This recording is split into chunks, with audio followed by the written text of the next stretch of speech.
Hello, everyone. Welcome to another episode of BTcast with Ayo. I'm so excited to be here. And we released the first two episodes of this show. The feedback has been amazing.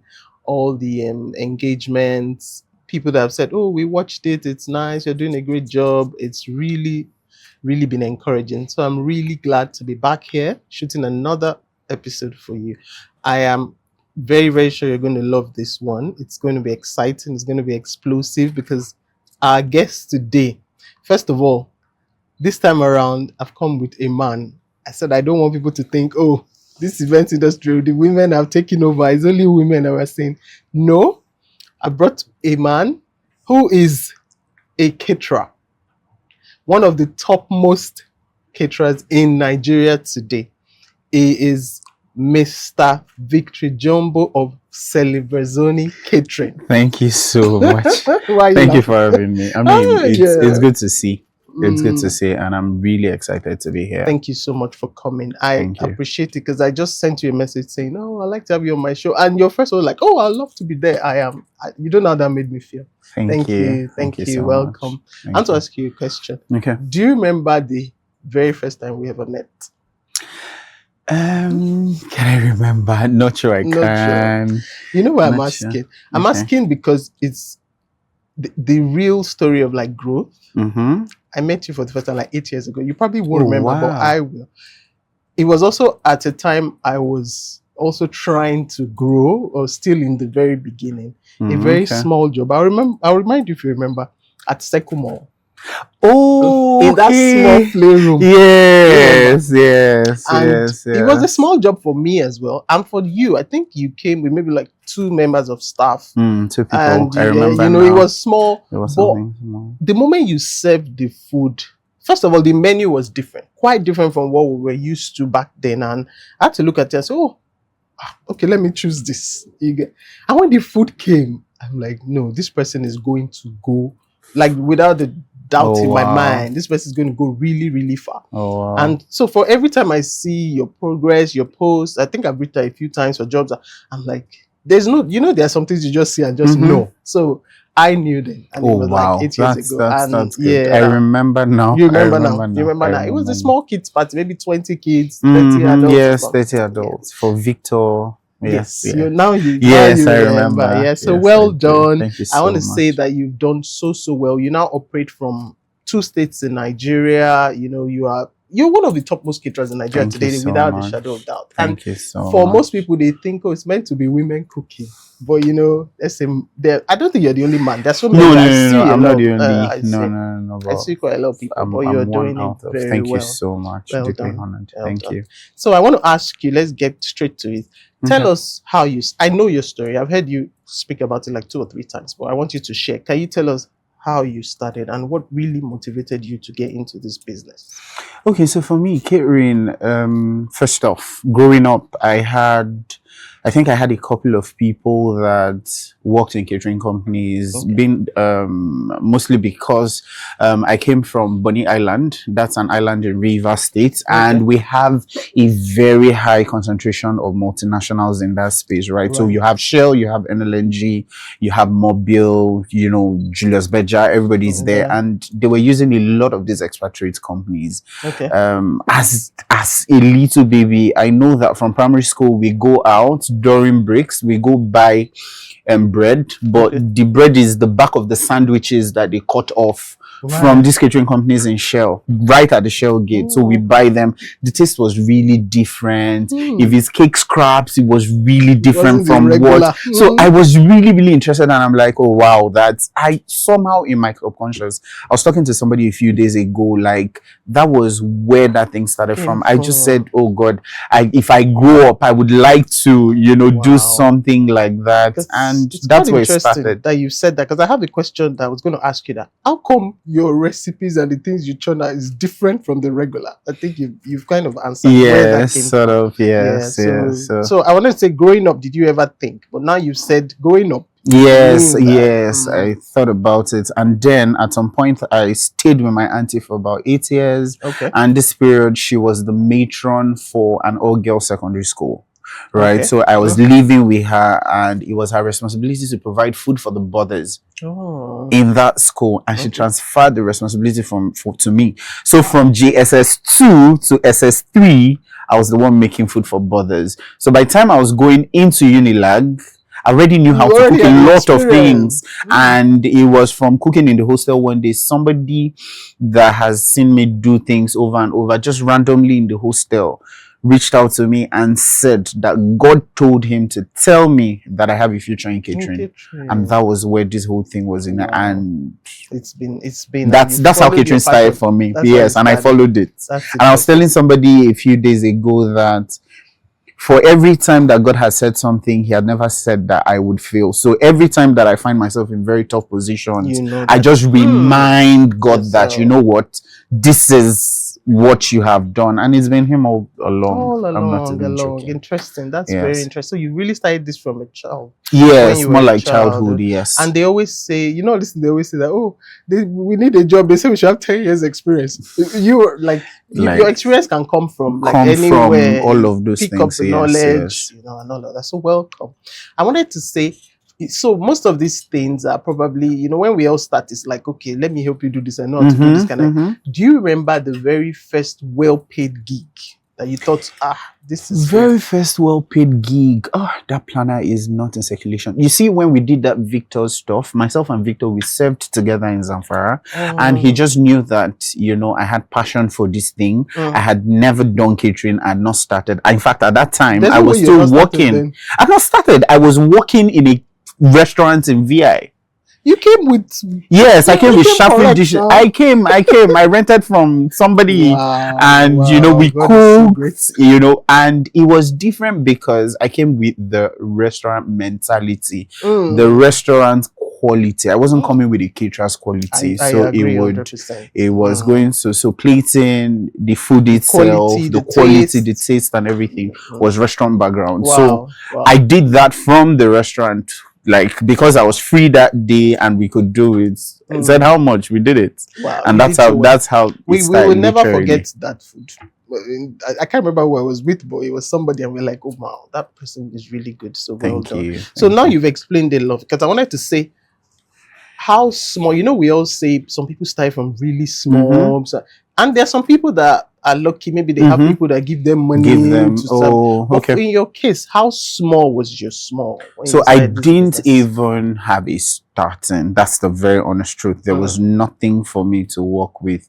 I got fired from the same restaurant that I was working for, and I came home crying for like 2 days, and my mom was like, okay, it has happened. Your own is even good. At least you have a handwork. Say you get handwork. Yes. So how about you start doing this thing right now? And I said, you know what?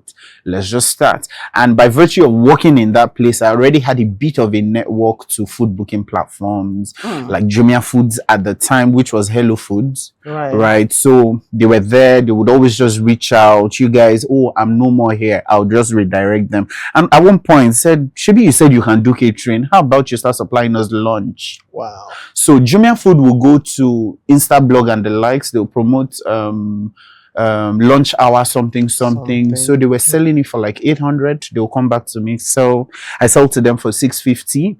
So in a day they can take 150, 200 packs of that food. Right? It could be spaghetti, chicken, like that. That's how catering started. And before you knew it, I started making small money, and it wasn't so long. They now took me to one of the other companies that they manage in Apapa. And that was the beginning for me. So I went there with all that fire and all. In fact, when we started, they said, you know what, you're supposed to do 1 month. This is October. So we'll give you this October, November, December. So they gave us that 3 months. It was the first time I'm seeing like $1 million. You understand that kind of payment?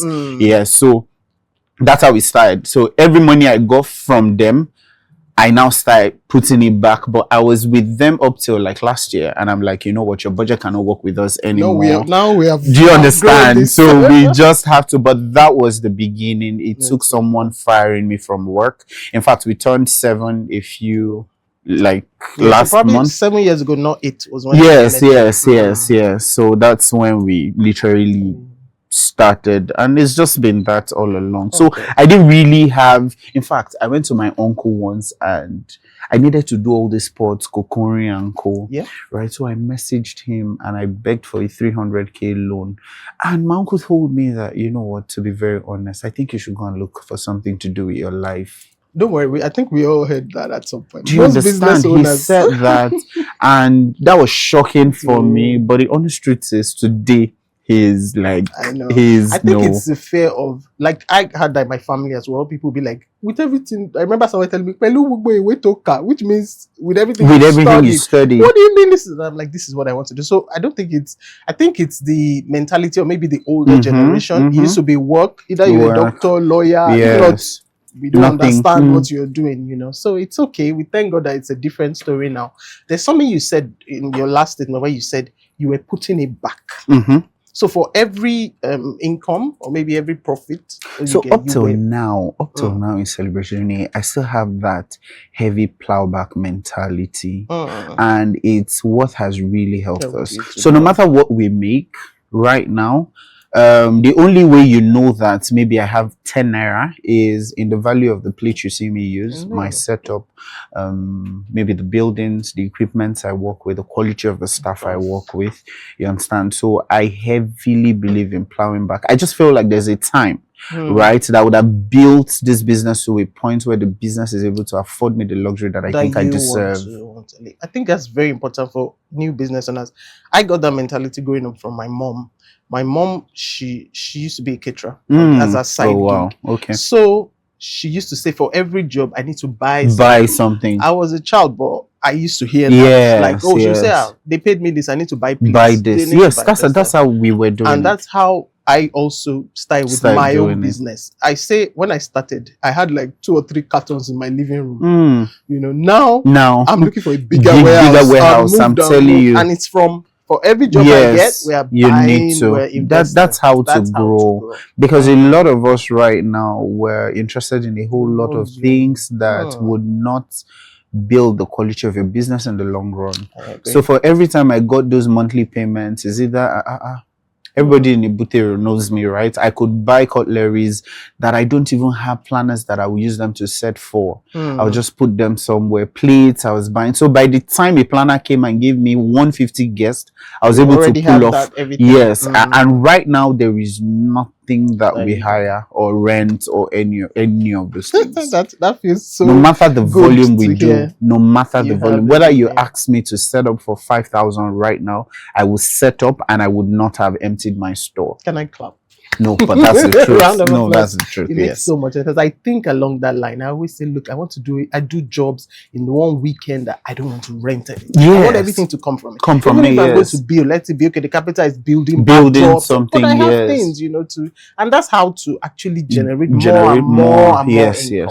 So this is just an advice for like new business owners. I think for a few years or for how long, please, let's forget about luxuries. And I'm not saying don't look nice or don't come out looking presentable, but this whole, I don't want to use the term fake life. No, honestly, it's not the time. It's not the time. There's a time for it. There's a time for it. And it will happen. When it happens, it will now be effortless. Because yes, you're looking, that's the truth. There's nothing I'm doing. So well done. Thank you so much. Now I want to say that you've told us how you started. Now you serve 2 states in Nigeria. You serve Lagos State, you serve in Port Harcourt. That's Cross Rivers. Rivers State. Rivers State, Port Harcourt. So for most people that move their business from Lagos, they say, I'm going to Abuja. That's what I hear.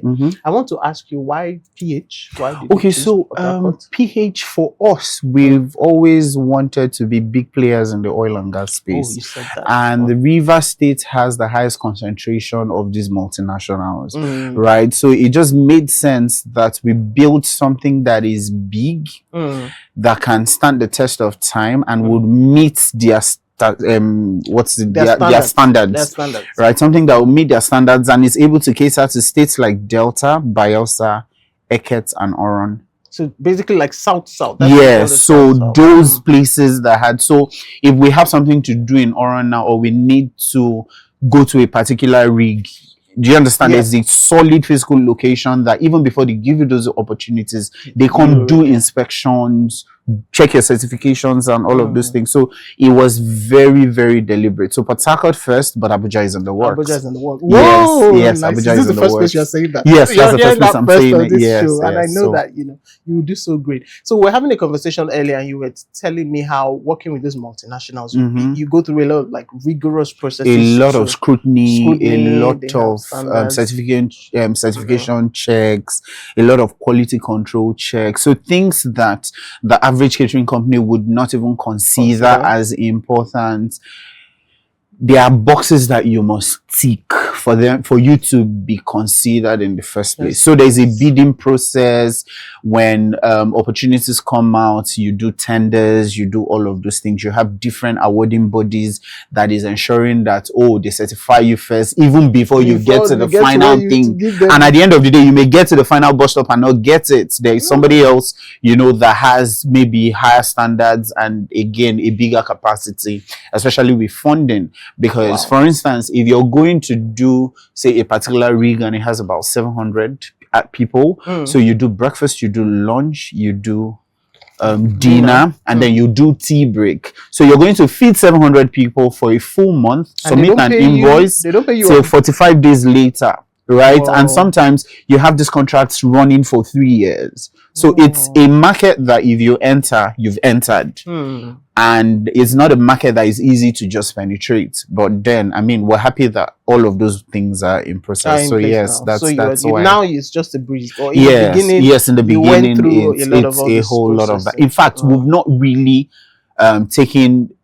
we have not really established our presence in that market because you still have a lot of work to do. It's so much, but we're doing a couple of other things that would equip us heavily for the opportunities when they come, because when they come, they can come back to back to back to back. So I feel, and I see you, and I already feel like, you're already running the things there. Oh no, so we have small locations, but not as much as we have other international catering companies that are like 17 rigs, 20 something. So there's still a lot more. Yes, there's a whole lot more. Yes. That's interesting. That's interesting. So opportunities always abound. Yes, opportunities for us to be prepared for them when they come. Yes. Yeah. So well done to you. So now I want to go into the business of catering. And before I start, I want to say that me personally, I don't like to cook.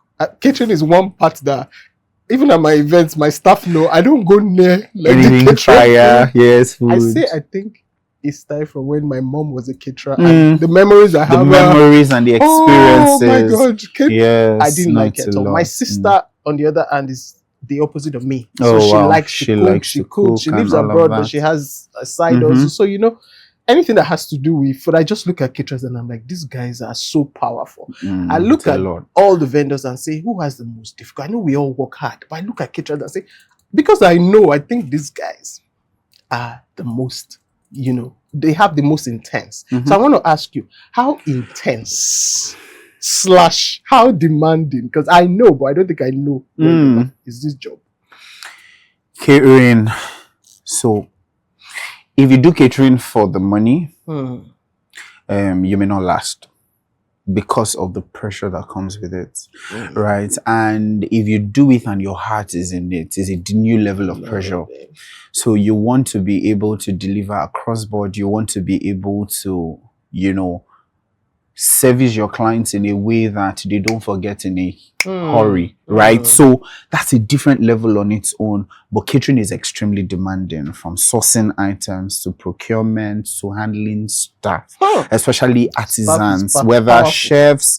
That's one of the biggest problems. And then being able to find your taste as a caterer, being able to now find your niche, because everybody does the same thing. So what would make you different is a combination of what you know and the quality of the staff that you work with and what your aspirations are. You understand? So all of these things put together just comes off as, this is this fine plate of food. But then there's so much more. Before I came in here, so literally before you probably wake up, China is 7 hours ahead, right? So I'm that person that once it's 4 o'clock, almost every week, I have one thing or the other to do in China. What are you doing? You're trying to bringing new Source things, items. source items, down to food condiments. So I believe that, for instance, if you're cooking authentic Chinese food, you should be able to use their own source spices. quality things from there, you understand, and not just, there are levels to these things. I would like to say, right? So even if you're going to buy, there are levels to the quality of what you buy, which eventually just impacts the quality you put out in turn. So everybody would just look at catering and feel like it's about just bringing food. And the honest truth is, catering is both mentally exhausting, spiritually exhausting, because you're feeding people, right? So you want to be sure that the food is right. You want to be sure that your taste is good. You want to be sure that, so sometimes the food can be very excellent, presentation will be a flop. Sometimes presentation will be good and then the quality of the stuff is trash. You understand? So there are just different things that just comes together. So both before and after, so they can be at a venue now. I will see a message from the planner. Hello. Immediately I see hello, my mind is gone. What's the problem? What did they do? No. They didn't do anything. No, what happened? Oh no, I just wanted to tell you that. Sorry, people were getting good feedbacks. Okay. So your mind has gone up and has come down. It's almost the same. So it just has. I feel like if you're extremely now maybe obsessed with the work, the tension is on another level. You understand? So if it's about the money for you, you may just do it. Just give up. You will give up and you just. But then if you just figure out what made you start doing it in the first place and what drives you, I think it just keeps you going. And every day you're looking for something new, right? We can do this thing now and everybody will be making noise. That time that we did it, if I look at it 2-3 times, I've gotten over it, right? In fact, I'm seeing all the problems with it, right? And all the things I could have done better. And then I'm thinking of, oh God, what's the next big thing that I have to do that will beat the previous record? So it just sets you on your toe, and that's another level of pressure. So this makes so much sense, because everything you're saying just resonates with me and how I think. So maybe it's for every creative or for every business owner. If you're passionate about what you do, most times when I do videos of my jobs and people are hailing, I'm looking at a video, I'm like, what are you doing? I'm supposed to do this better, so I get you, and I see what you mean about having all aspects working together for that final delivery. I wrote it here. I said recipes, timing, clients, guests, little mistake. What I think about in caterers, and I'm like, what if somebody mistakenly adds, you are cooking a big pot of jollof and somebody's supposed to add 5 spoons of salt and they add 10. What do you, how? There's a problem. There's a problem. Down to water. And the thing is, with catering, you cannot manage for quality. So if something goes wrong, something has gone wrong. I'll give you a typical example. I think we had maybe 800 guests and a batch of jollof that, I don't know if the problem was from the tin tomato or what happened. It was just looking pale. We had to condemn the entire thing. I'm telling you, they had to make another one, because first they didn't understand the rice. That's why I don't change rice at all. Everybody would follow. Do you understand? So we like to use, they didn't understand the rice, the water. There was a misgauge, so it was somehow mashy. Everything gone. You have to do another one. And you see that rice you guys discarded. Some of us might look at it and say, it's very, that's the thing. A lot of people, some other people would have taken it to the venue and still served it, and you would not know. But there's so much of the problem. That's what some people will know. They will they will know. Actually, it doesn't taste like I'll give you an example. Why I'm asking how intense. So let me share this story of what happened to me recently. Like I said, I've not really. Thankfully, my family understand. So cooking is not really but there's this fish that you guys make, fresh fish. Is Owere or Owere. That's what it's called. So I eat it a lot of parties and I like it. So recently I said, let me cook this thing myself. You know the way Yorubas cook omiobe. Let me cook it myself. So I ordered. There's a lady that delivers meat to us and I ordered 5 kg from her. So she sent it like that, full everything. So I thought, okay, let me get on. By the time I started, I cut, I scraped. Do you know what I did? When I did the first scraping, I packed it back in the freezer. I said, this is not me. I just started thinking about caterers. I said, but this caterer do 600 pieces. Yes. I left it. I went to sleep. The following morning, I woke up. I brought it out again. I said, you are this somewhere. We will finish it today. But I couldn't stop thinking. I'm like, so I'm doing like 20 pieces and 20 I'm pieces sweating. and then How do you guys do 600 pieces of fresh it's a fish? whole lot. And it has to be clean. It Clean, has to be tasty. yes, it has to be. tasty. You must cook in batch, get the same Shout result out, over shout time. out to all All caterers. caterers, you I guys know, are yeah, rock you guys stars, are rock man. stars. You're doing a good job, and everybody's upping their game. Everybody, everybody's trying to be on top of it. So well done to every single caterer doing great things in Nigeria. Thank So you. I want to ask you. I want to say what inspires your recipes because they're different, but you already told me where you got that from. So let's move to in Nigeria, or let's start from Lagos. What dishes are the most common with your clients in Lagos? So with my clients, nobody comes to me for amala. Nobody will come to me. Well, I kind of see you like the intercontinental. Yeah, so guy, I'm the continental person. guy. So they and somehow there's a way the market has just carved you understand. So and planners naturally know, like when they want a type of menu, they know who to go to. When they want certain type, if it's a jollof, if it's a show of jollof, nobody comes to me. Not like my jollof is bad, but it's a waste of skill. Do you understand? So they would rather just come. Okay, when the breakfast is heavy, okay, come to us. When it's heavily continental, come to us. So yeah, that's how it works. You know one thing I noticed in the big, or let's say like 3-4 years ago, your breakfast spread wasn't as diverse as it is now. For every time you kept comes, yes. So I changed in Celebriazoni. We have a policy. We change our menus twice a year. Right. So right now the menu we have would carry us to I think February 28th, and that menu is out. So before it's 1st of March, we would have and for every menu it has to be different. So do you go for trainings abroad and all? Well, funny enough, I'm 98% self-taught. Oh, another clap for this man. Yeah, too, because there was one time I was considering it heavily, but then how am I going to leave business for as long as it's extremely important? But so part of what the goal for me is at Celebriazoni right now is to build a team that is strong enough to be able to handle things across board, whether or not you're there, right? So it's not something that you wake up and just achieve. It's not something that you put yourself under pressure to do in 1 year, because whether you like it or not, there is a turnover of staff. People will come, people will go, but people would also stay. You understand? So as much as this is happening, but you should be able to. Right now, we've achieved it, say 45%. I can afford to not be in Lagos in December, and there's delivery across board. Great progress. I mean, yes, they'll deliver across board. I could be in Lagos right now. Port Harcourt will be doing 600, 1,000, and I don't really have to be so involved in whatever is going on. But we also want to be able to test run it in such a way that I'm not actively involved in anything, operations or any of those things for 6 months at the stretch, and be able to see that they are able to. At that point, I then would be able to.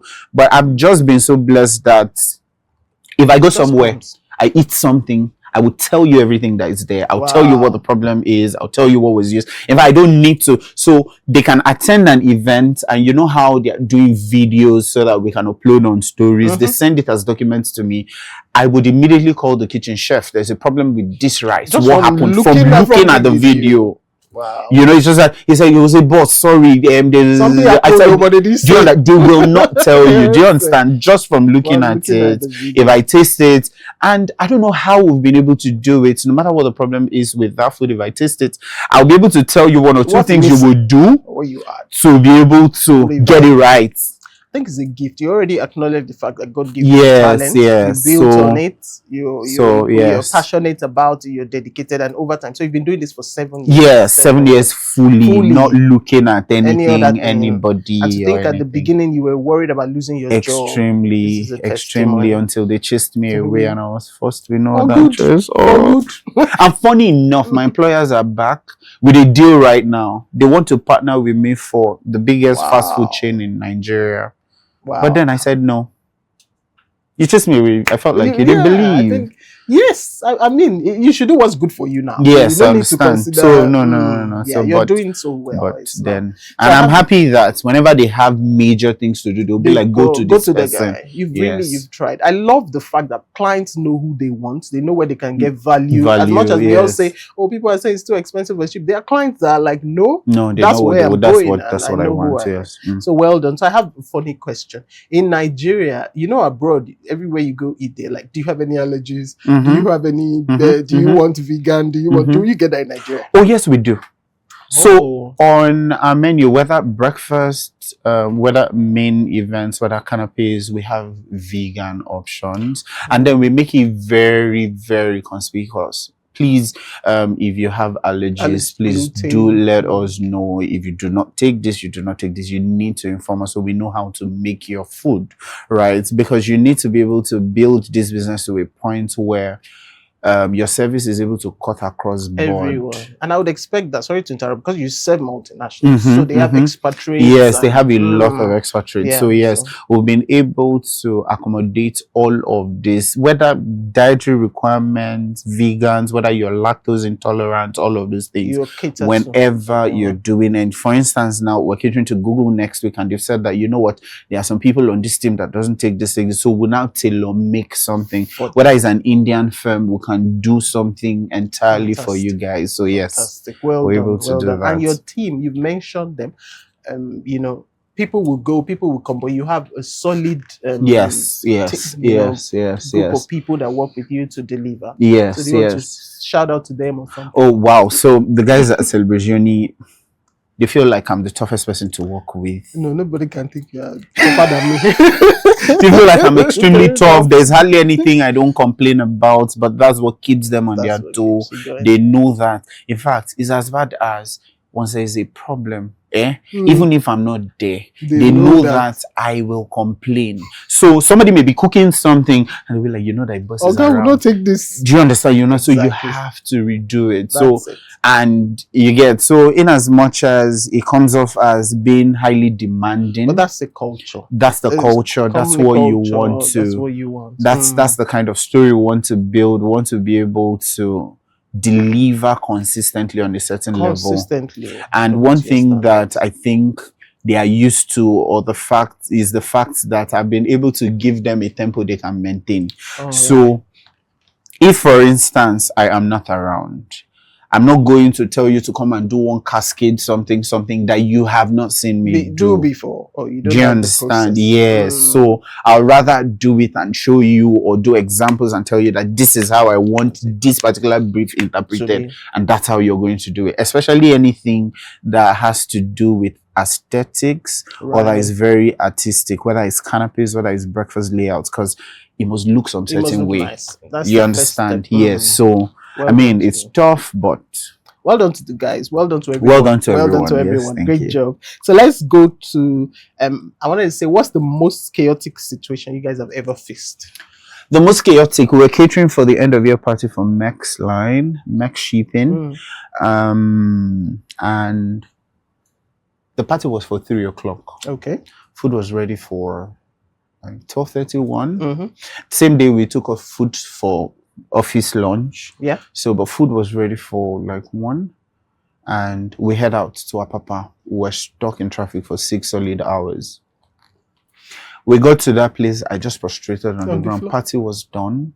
I brought the entire food for 300 guests. I didn't pull my shoes that day. I slept off till the next one. The fried rice had gone off. The steak has gone off. It was Nigerian, Chinese, continental, and I refunded full money. But guess what? They're still my clients till tomorrow. Because they know they probably knew about the traffic. December. Do you understand? You know what? This is interesting, because I wanted to ask you that recently I saw a video in Benin where they said the caterer didn't show up until 6 o'clock. So that was my next question. I was going to say that.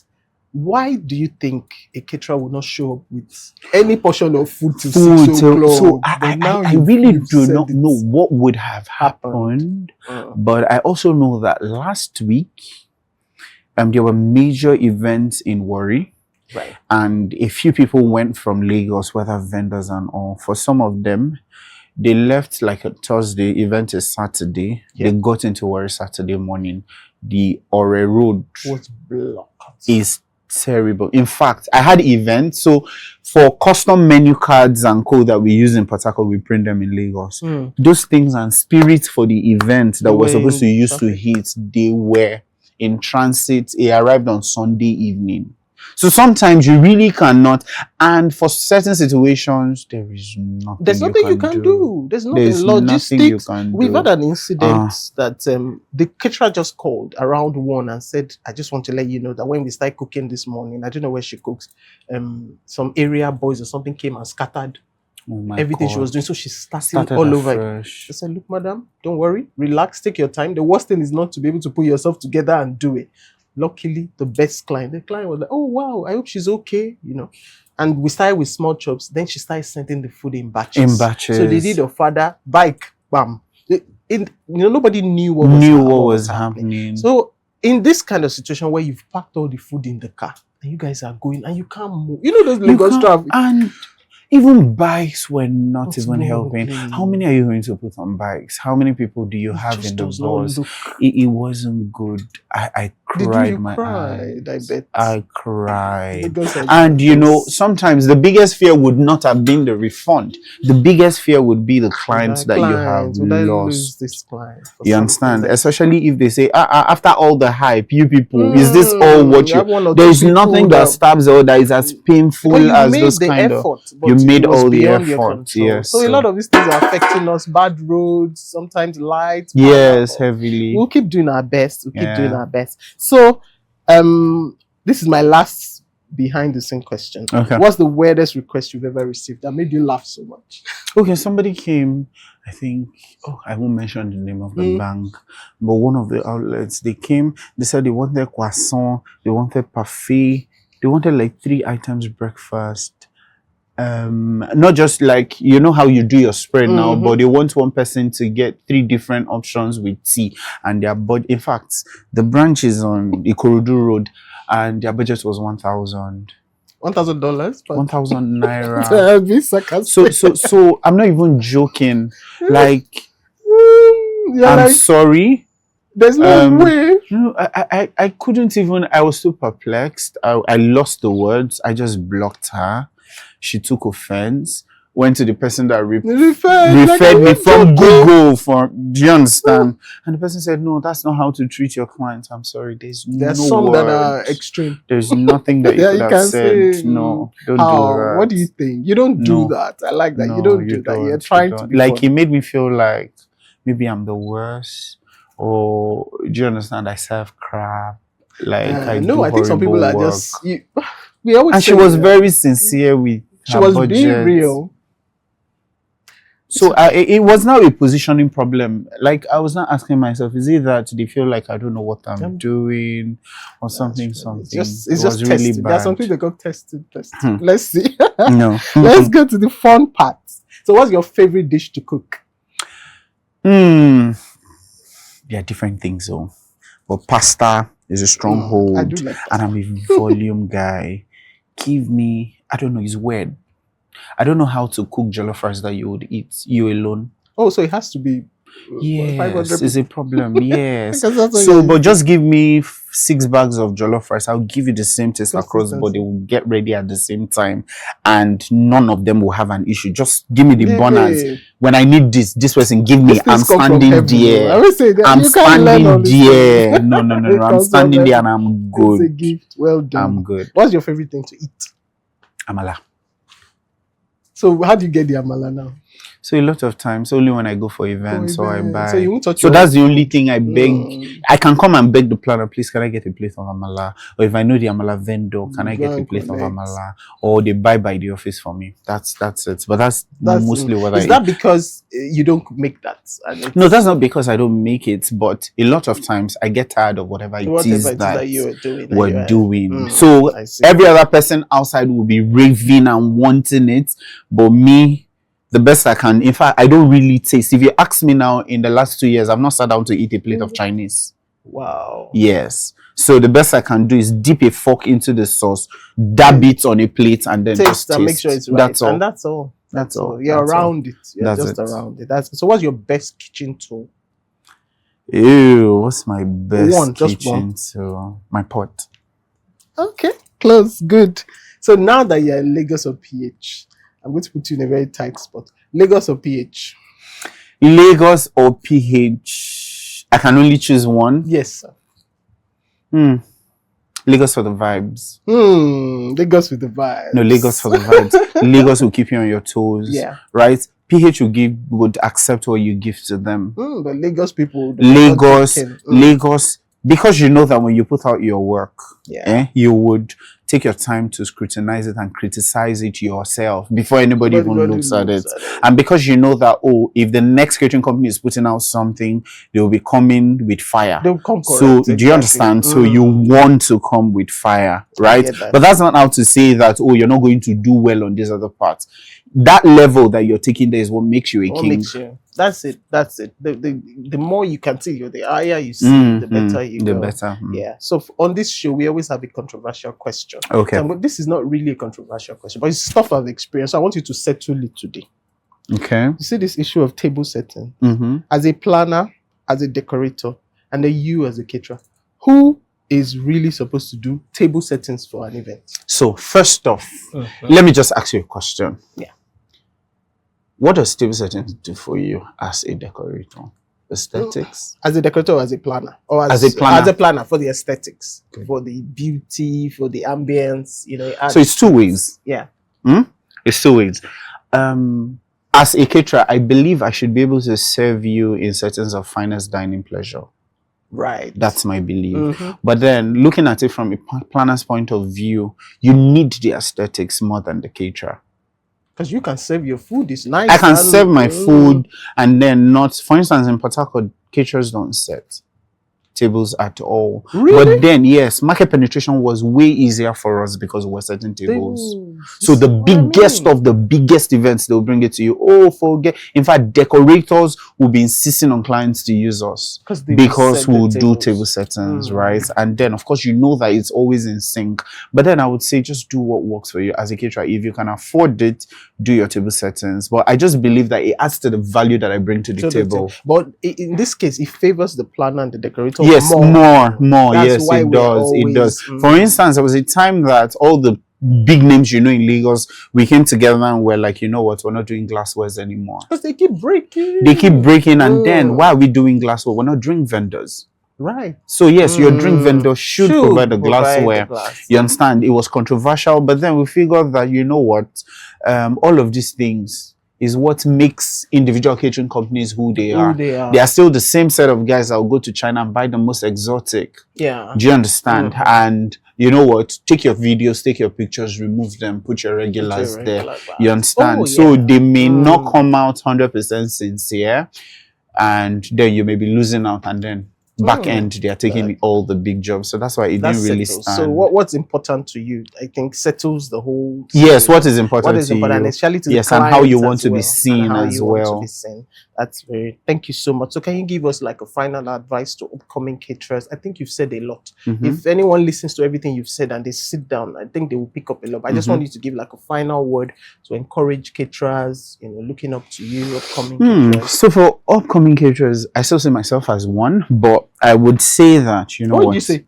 I still see myself as one. I say it all the time that I feel like I think it's a good position I'm new to because I still feel that way. I still feel that way, but as upcoming caterers, you would never be able to figure it out within the next 2, 3, 4, 5 years.